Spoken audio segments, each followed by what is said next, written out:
నమస్తే అండి. మీ శ్రీలహరి. ఈరోజు నేను మా రెడ్డి గారు ముదిరిపోయిన సొరకాయ తెచ్చారండి.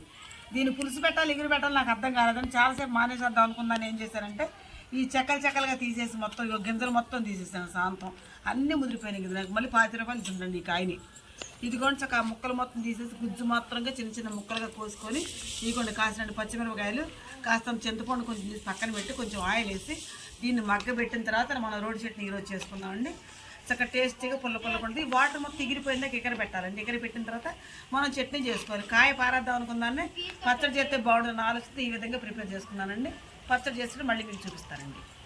ఇదిగోండి ఈ విధంగా చింతపండు పచ్చిమిరకాయలు సొరకాయ ముక్కలు చక్కగా కోసుకున్నాను కదండి. గిన్నెలో వేసేసుకున్నాను. కొంచెం ఆయిల్ వేసి సన్న మంట మీద పెడదామండి. వాటర్ మొత్తం ఎగిరే వరకు చక్కగా ఎగిరించుకుందామండి. దగ్గరకు వచ్చిన తర్వాత అప్పుడు మనం చట్నీ చేసుకుందామండి. ఇదిగోండి చక్కగా మనం మగ్గబెట్టాను కదండి. చింతపండు సొరకాయ ముక్కలు పచ్చిమిరకాయ ముక్కలు చక్కగా మగ్గినాయండి. దగ్గరికి కొద్దిగా ఆయిల్ వేస్తారని చెప్పాను కదండి. ఎప్పుడు ఆయిల్ అయితే వేయనండి. కాకపోతే ఇది ముదిరికాయ కాబట్టి మగ్గదని చెప్పి ఆయిల్ వేయాలండి. చక్కగా చిన్నగా కూతంత అయిందండి. ఇందులో కొద్దిగా పసుపు, కాస్తంత గల్లుప్పు చూసారండి. ఇప్పుడు నూరుకున్నాక అప్పుడు వెల్లిపాయ జీలకర్ర వేసుకుందామండి.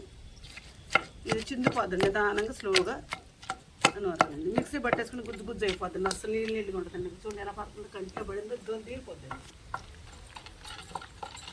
కానీ ఏమా టేస్ట్ ఉండదు. వాటర్తో కదండి మంచిగా ఉంటుందండి. మిక్సీలో అయితే మరి గుజ్జుగా అయిపోతే అసలు ఎట్లా అనుకున్నారండి. మజ్జిగ రసం దాకా అయిపోతుంది. ఇది అనుకోండి ఇట్లా తిప్పుకుంటే కొంచెం చిన్న ముక్కలు ఉంటుంది. కొంచెం టేస్ట్ తినడానికి బాగుంటుంది. చింతపండుతో మగ్గిన ముక్కలు ఎక్కడైనా ముక్క తగిలింది అనుకోండి చక్క పుల్లగా ఉంటుంది. సొరకాయ ముక్క పచ్చిమిరకాయ ముక్కలు కూడా చిన్న ముక్కలు కోసానండి. గుజ్జుగా కాకుండానే కోసానండి. కాకపోతే ఇప్పుడు వీటిని జాగ్రత్తగా నూరిపోతాయండి. అసలు కంట్లో పడితే వీటిని అసలు ఏముంటుంది. సాయంత్రం దాకా అట్లా ఉండాల్సిందండి కంట్లో పడితే.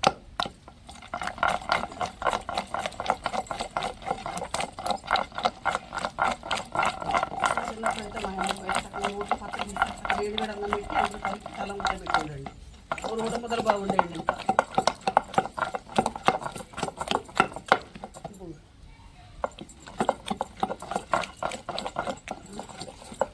ఇంకా అంత మగ్గినగా ఇంకా వాటర్ ఉందండి. ఇందులో చిందుతూ ఉంది, కొడతా ఉంది. ఆడ తిప్పుతూ ఉన్నా నూరటం కూడా నూరట్లేదు.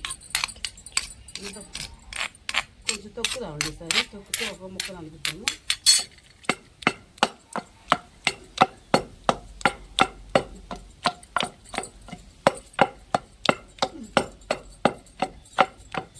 భయం వేస్తుందండి. గప్పులు గట్టిపోటీ వేద్దామంటే చింతలు పడుతుంది. కళ్ళలో కొత్త ఏం భయం వేస్తుందండి.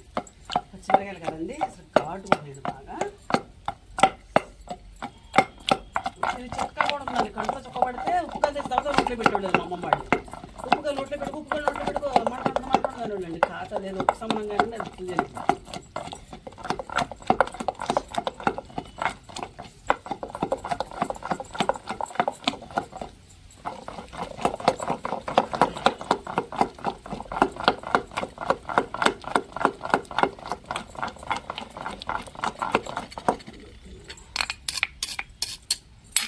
పచ్చిమిరకాయ ముక్కలు తల్లిపోతే సొరకాయ ముక్కలు ఉన్న బాగుంటుంది. అంటే చక్క పుల్లగా కారకారం పుల్లగా ఉంటుంది సొరకాయ ముక్కలు. ఈ మిరపకాయ ముక్కలు ఉంటుంది.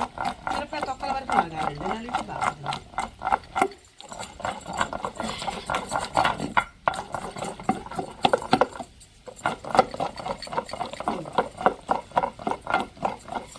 చక్కగా నలిగిపోయింది. ఇప్పుడు చక్క మనం ఎల్లిపాయ జీలకర్ర కొంచెం చట్నీ పైకి తోడేసి ఎల్లిపాయ జీలకర్ర వేసుకొని చక్కగా ఎల్లిపాయ జీలకర్ర కొద్దిగా ఈరోజు ఎక్కువ వేసుకున్నాను. రోజు కొద్దిగా వేస్తాను. నేను చట్నీ కొంచెం టేస్ట్ కూడా కొద్దిగా ఎక్కువ వేస్తాను.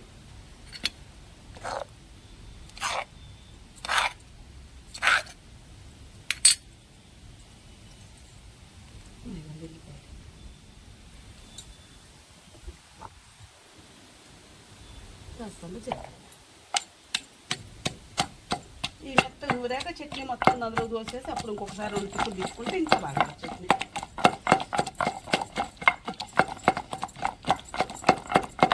ఏదైనా ఎల్లిపాయ చెట్టానండి. నేను అమ్మట వాసన వస్తుంది.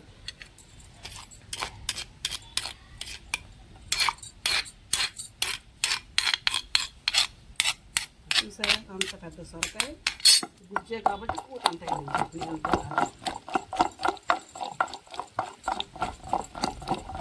దీన్ని మనం ప్లేట్లో తీసుకునేది ఇంట్లో వెళ్ళి తాగి పెట్టేస్తున్నాను.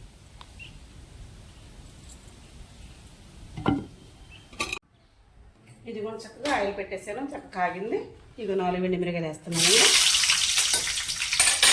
కొద్ది కరివేపాకు మరింత కరివేపాకు.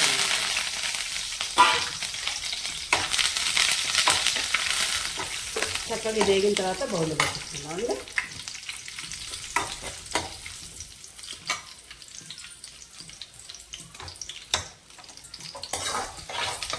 చక్కగా వేగింది కదండి. ఇది చక్కగా సొరకాయ చట్నీ చేస్తాను ఈరోజు. నేను చేసే విధానం మీకు నచ్చితే, ఇదిగోండి నేను చేసే విధానం మీకు నచ్చితే నాకు ఒక లైక్ ఇవ్వండి. ప్లీజ్ సబ్స్క్రైబ్ అండి.